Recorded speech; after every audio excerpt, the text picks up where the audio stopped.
Hello friends, నా పేరు Teja. Welcome back to Teja blogs. ఈరోజు మనం చేయబోతున్నాం గోధుమ పిండితో హెల్దీగా నూడిల్స్. ఎందుకు హెల్దీగా అంటున్నానంటే మనకు దొరికే నూడిల్స్, హిప్పీ నూడిల్స్, మ్యాగీ అన్ని అన్హెల్దీగా మైదా పిండితో తయారు చేస్తారు. మనం ఇంట్లోనే హోమ్ మేడ్గా ఈజీగా చేసుకుందాం, కానీ అది సక్సెస్ అవుతుందా లేదా అని తెలియదు. లాస్ట్ వరకు చూసేయండి. అలాగే మీరు మా ఛానల్కి కొత్తగా వచ్చిన ఇంతవరకు సబ్స్క్రైబ్ చేసుకోకపోయినా వెంటనే వెళ్ళి సబ్స్క్రైబ్ చేసుకోండి. అలాగే మన వీడియోని లైక్ చేయండి, షేర్ చేయండి, కామెంట్ చేయండి. ప్రాసెస్ స్టార్ట్ చేద్దాం. ముందుగా మనం ఒక బౌల్లో గోధుమ పిండిని తీసుకొని తగినంత ఉప్పు వేసి తగినన్ని నీళ్లు పోసి మాత్రమే ఒక ముద్దలాగా చేసుకోవాలి. ఎందుకు అనంటే ఉప్పు ఎక్కువ వేసినా మనం తినలేము, నీళ్లు ఎక్కువ వేస్తే మనకు కరెక్ట్గా రాదు, కన్సిస్టెన్సీ కరెక్ట్గా ఉండదు. ముద్దగా చేసిన తర్వాత నూనె కూడా వేసి మంచిగా పిసకాలి. కొద్దిసేపు నాననివ్వాలి, ఒక 10 నిమిషాలు అర్ధగంట. పిండి 10 నిమిషాలు లేదా అర్ధగంట సేపు నానిన తర్వాత కూడా మళ్ళీ ఒకసారి పిసుకోవాలి.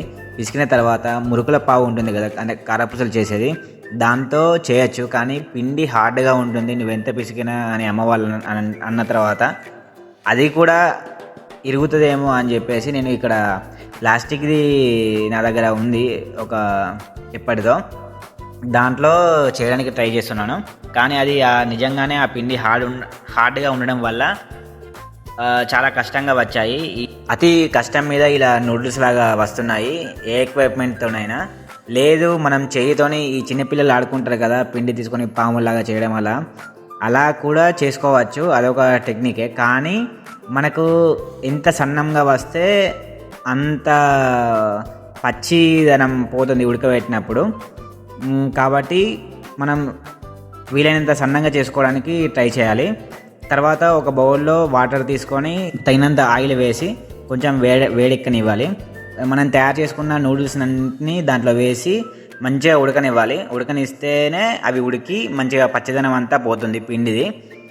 అలా అయ్యాక మనం వాటిని ఒక గిన్నెలోకి తీసుకొని చల్లటి నీళ్ళు వేయాలి. ఎందుకనంటే వేడి నీళ్ళలో ఉంటే అది ఇంకా మృదువుగా తయారయ్యి ఇంకా మెత్తగా అయిపోతుంది. ఆ చల్లటి నీళ్ళన్నీ వడపోసుకొని నూడిల్స్ని పక్కకు పెట్టుకోవాలి. అలాగే ఇంతకుముందు మురుకుల పావు ఇరుగుతుంది ఈ పిండి హార్డ్నెస్కి అని చెప్పాను కదా, అది ఇరగడమేమో కానీ నేను ప్లాస్టిక్ ఎక్విప్మెంట్తో చేశాను కదా, అది కూడా ఇరిగింది లాస్ట్కి. తర్వాత ఉల్లిగడ్డ పచ్చిమిర్చి కట్ చేసుకొని ఇంకొక బౌల్ తీసుకొని నూనె వేసి ఉల్లిగడ్డ పచ్చిమిర్చి దాంట్లో వేయాలి. నూనె వేడెక్కాక తగినంత ఉప్పు వేసుకొని అవి కొంచెం వేగాక మనం పక్కకు పెట్టుకున్న నూడిల్స్ అన్నింటినీ వేసుకోవాలి. ఇదంతా మామూలు ప్రాసెసే, నూడిల్స్ ఎలా చేస్తామో అలానే చేయడం. కానీ ఈ మసాలా ఉంది కదా, ఇది పాస్తా మసాలా అని అడిగితే ఎక్కడైనా ఇస్తారు, ఒక 5 రూపీస్ ప్యాకెట్ ఉంటుంది. ఈ మసాలా వేసి మంచిగా కలుపుకొని మసాలా పట్టించి వేడిగా ఉన్నప్పుడే దింపేసి తినేయడమే. హాయ్ ఫ్రెండ్స్, ఇప్పుడే మనం హెల్దీగా నూడిల్స్ చేసుకున్నాం. ఇప్పుడు టేస్ట్ చేద్దాం. మా అమ్మలు కూడా ఉంది ఇక్కడ, చూడండి చిన్న కోద ఎట్లా తింటుందో. ఎట్లున్నదా?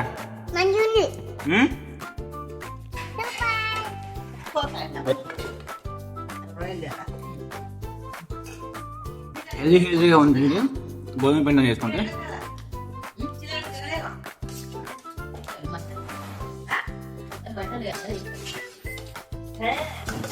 ఎలా ఉంది? రెస్టారెంట్లో తిన్నట్టుంది. అవునా? లేకపోయినా లేదా రెస్టారెంట్ తిన్నారా? ఓకే, ఇది పాస్తా తిన్న ఫీలింగ్ వస్తుంది. ఉల్లిగడ్డలు మిర్చి కరకర తరుగుతుంటే సూపర్గా ఉంది. మీరు కూడా ఇలానే ట్రై చేయండి, చాలా బాగుంటుంది. ఇంట్లోనే ఇన్స్టెంట్గా హెల్దీగా చేసుకోవచ్చు. బయట ఫుడ్ తింటే హెల్త్ ఖరాబ్ అవుతుంది, అందుకే ఇట్లా ఇన్స్టెంట్గా చేసుకోవాలి. అందుకే ఈ స్టేట్లో చేసుకోవాలి. చెప్పండి. Bye friends. ఫ్రెండ్స్, మనం చేసిన గోధుమ పిండి హెల్దీ నూడిల్స్ అయితే చాలా బాగా ఉన్నాయి. కానీ కొందరికైతే నచ్చకపోవచ్చు, మామూలుకి చాలా బాగా నచ్చింది. కానీ ఇంకొంచెం సన్నగా వచ్చి ఉంటే బాగుండేది. పిండి ఎక్కడైతే ముద్దగా వచ్చిందో అక్కడ మాత్రమే టేస్ట్ మాత్రం బాగాలేదు, మిగతా అంతా చాలా బాగుంది. కాబట్టి మనం ఎంత సన్నగా చేసుకుంటే అంత బాగా వస్తుంది గోధుమ పిండి నూడిల్స్. పిండిని నూడిల్స్గా చేసే క్రమంలోనే చాలా ఇబ్బంది ఉంది. ఎందుకంటే పిండి ఎంత పిసికినా ఎంత నానబెట్టినా అది గట్టిగానే ఉంటుంది. టేస్ట్ అయితే బాగుంది, ఇంట్లో కూడా చేసుకోవచ్చు. కానీ మసాలా ఎక్కడిది అని అంటే మనం ఈ గరం మసాలా చేస్తే నూడిల్స్ టేస్ట్ రాదు కదా.